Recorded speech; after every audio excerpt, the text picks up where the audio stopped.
نحمدہ ونصلی ونسلم علی رسولہ الکریم اما بعد فاعوذ باللہ من الشیطان الرجیم بسم اللہ الرحمن الرحیم قل انما یوحی الی انما الہکم الہ واحد۔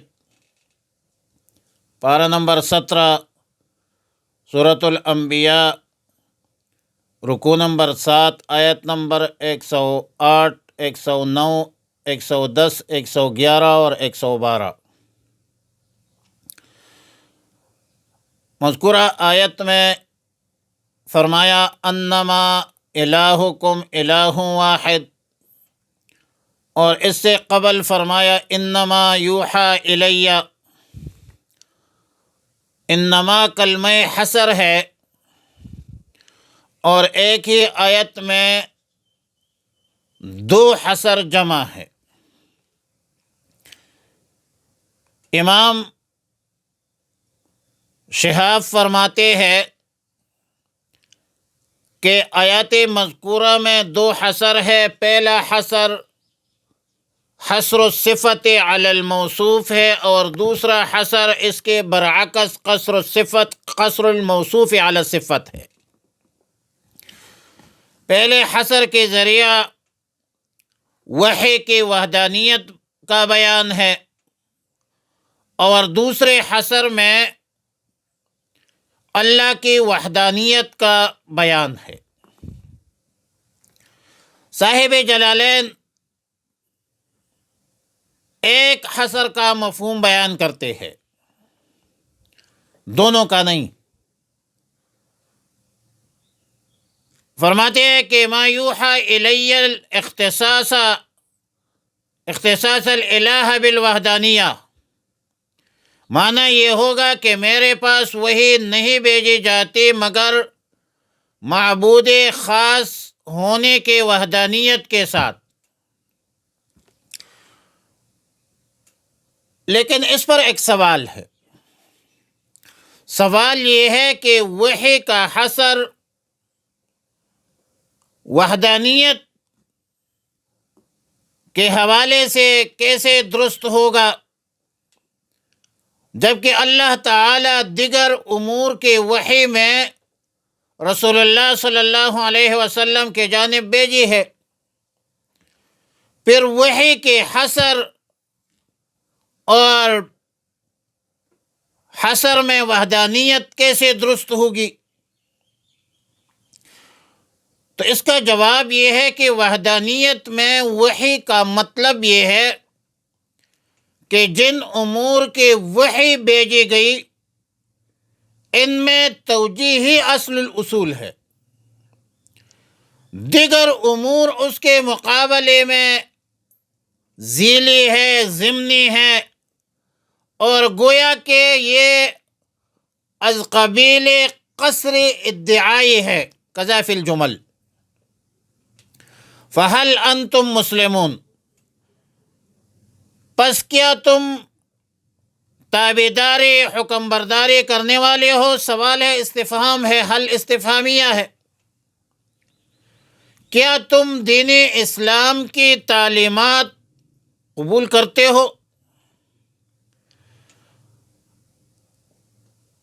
دین اسلام قبول کرو گے تو دنیا میں آخرت میں کامیاب ہوں گے۔ دین کی قبولیت میں، دین پر عمل درآمد کرنے میں تمہیں دنیا کی بھی کامیابی ملے گی، آخرت کی بھی کامیابی ملے گی۔ اور اگر فَإِن تَوَلَّوْا فَقُلْ آذَنْتُكُمْ عَلَى سَوَاءٍ، اگر تم اعراض کرتے ہو، روگردانی کرتے ہو، دین اسلام قبول نہیں کرتے، تو میں نے تم لوگوں کو انتہائی وضاحت سے اطلاع دی ہے،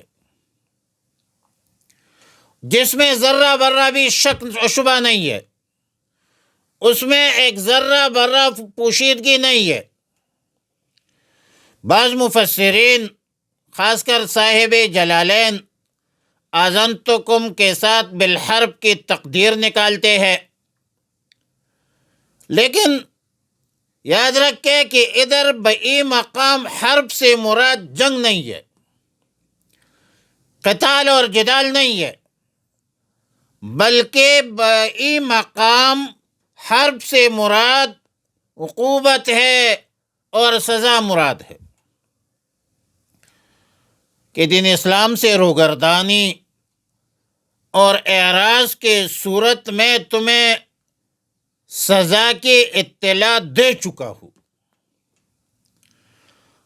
اور حالانکہ صاحب اس جلالین کے تفسیر کے مطابق ما توعدون کی تفسیر من العذاب سے کرتے ہیں او القیامہ سے کرتے ہیں، اور علی سوا کے تحت شاہ عبد القادر رائے پوری شاہ عبد القادر دہلوی رحمۃ اللہ علیہ فرماتے ہیں کہ دونوں برابر ہے، علی سوا دونوں برابر ہے، قبول کرو یا نہ کرو۔ اب ظاہر ہے کہ کسی کے قبولیت سے،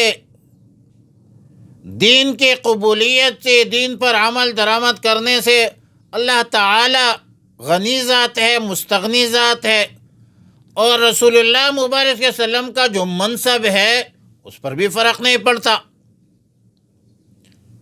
اگر لوگ کتنے امتیں گزر چکی ہے جن کے انبیاء کی امتوں کی تعداد بہت محدود تھی، انبیاء علیہم السلام نے پوری جدوجہد کے ساتھ اللہ کا دین لوگوں تک پہنچایا ہے، اس میں کسی قسم کی کمی کوتاہی نہیں کی ہے، لیکن اگر لوگوں نے قبول نہیں کی ہے تو نبوت پر، رسالت پر کوئی فرق نہیں پڑتا، وہ منصب ہے اللہ کی طرف سے۔ اور پھر وَإِنْ أَدْرِي قَرِيبٌ مَا تُوعَدُونَ، اس سے بظاہر معلوم ہوتا ہے کہ اس آیت میں اور سورت کی ابتدائی آیت میں اقترب للناس حسابهم میں تعارض ہے، کیونکہ آیات مذکورہ آیت نمبر 109 میں بات مبہم ہے کہ عذاب قریب ہے یا بعید ہے، جبکہ اسی صورت کے سورۃ الانبیاء کی پہلی آیت سے معلوم ہوتا ہے کہ بات مبہم نہیں ہے، معلوم ہے، بلکہ غیر مبہم ہے، معلوم ہے، قریب ہے۔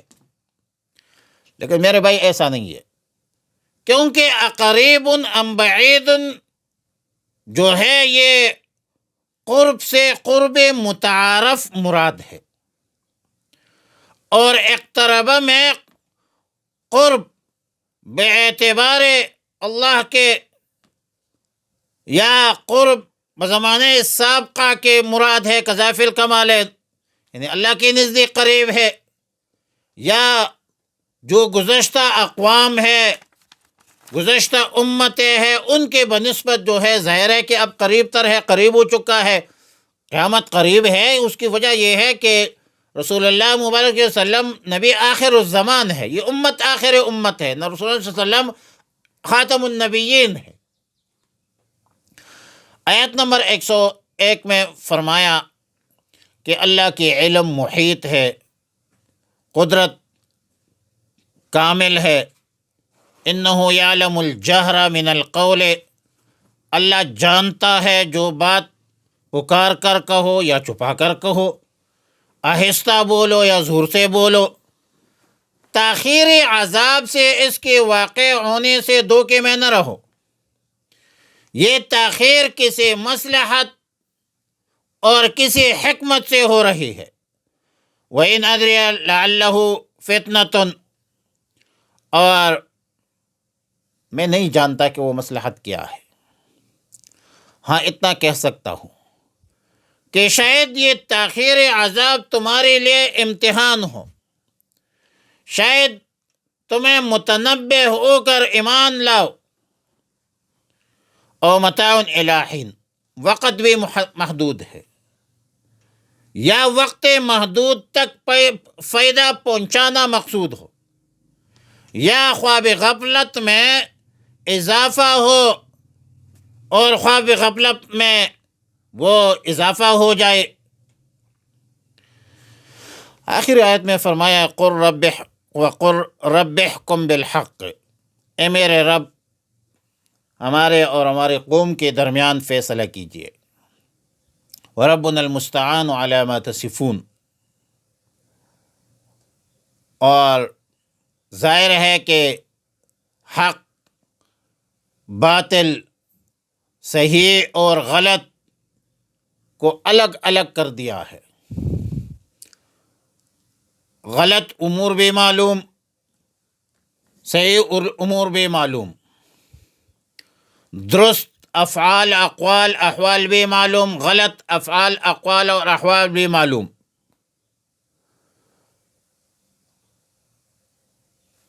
یا رب العالمین عملی فیصلہ فرما دیجیے۔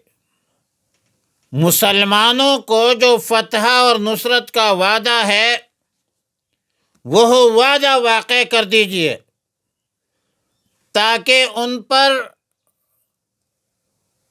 پر جو ہے وہ حجت تمام ہو جائے۔ اور رسول اللہ مبارک صلی اللہ علیہ وسلم نے کفار سے یہ بھی کہا، فرمایا کہ ہمارا رب بڑا مہربان ہے، وربنا المستعان علی ما تصفون۔ جیسے ان باتوں کے مقابلے میں مدد چاہیے، اور جو تو باتیں تم بنایا کرتے ہو کہ مسلمان نیست و نابود ہو جائیں گے، ختم ہو جائیں گے، اسلام مغلوب ہو جائے گا، یہ محض خواب است و خیال است و محال است و جنون۔ ہم تو اپنے رب سے ان منکرین کفار منافقین کے مقابلے میں مدد چاہتے ہیں، اور اللہ ہمارا حامی و ناصر ہے، اور اللہ نے مدد کر کے دکھایا ہے۔ وَلَقَدْ نَصَرَكُمُ اللَّهُ بِبَدْرٍ وَأَنْتُمْ أَذِلَّةٌ۔ نصرت و فتح میرے رب کے اختیار میں ہے، اور میں اپنے رب سے مانگتا ہوں، کسی غیر سے نہیں، میرا رب ہے۔ اور اسلام غلبے کے لیے آیا ہے، مغلوبیت کے لیے نہیں آیا ہے۔ اسلام غالب آئے گا۔ فرمایا قل انما یوحی الی،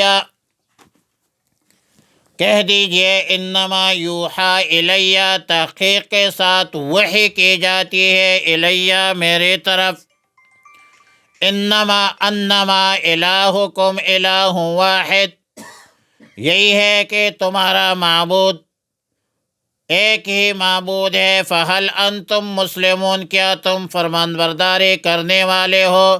فإن تولوا، اگر تم اعراض کرتے ہو، فقل آذنتکم، تو میں نے آگاہ کر دیا تمہیں، علی سواء، یکساں طور پر، وإن ادری، اور میں نہیں جانتا، اقریب، کے قریب ہے، ام بعید، یا بعید ہے، ما توعدون، تم سے جو وعدہ کیا جاتا ہے، انہ یعلم الجہر، بے شک وہ جانتا ہے ظاہر کو، من القول، بات میں سے، ویعلم، اور جانتا ہے، ما تکتمون، جو کچھ تم چھپاتے ہو، وإن ادری، اور میں نہیں جانتا، لعلہ فتنۃ، شاید کہ وہ آزمائش ہو، لکم، تمہارے لیے، ومتاع، اور فائدہ اٹھانا ہو، الی حین، ایک وقت مقرر معین تک، قال رب، پیغمبر نے فرمایا اے میرے رب، احکم بالحق، فیصلہ کیجئے انصاف سے، وربنا المستعان، اور میرا رب بڑا مہربان ہے، المستعان، جن سے مدد طلب کی جاتی ہے، علامات تصفون، ان باتوں پر جو تم بیان کرتے ہو۔ وصلی اللہ علی النبی الامی الکریم وعلی آلہ واصحابہ اجمعین۔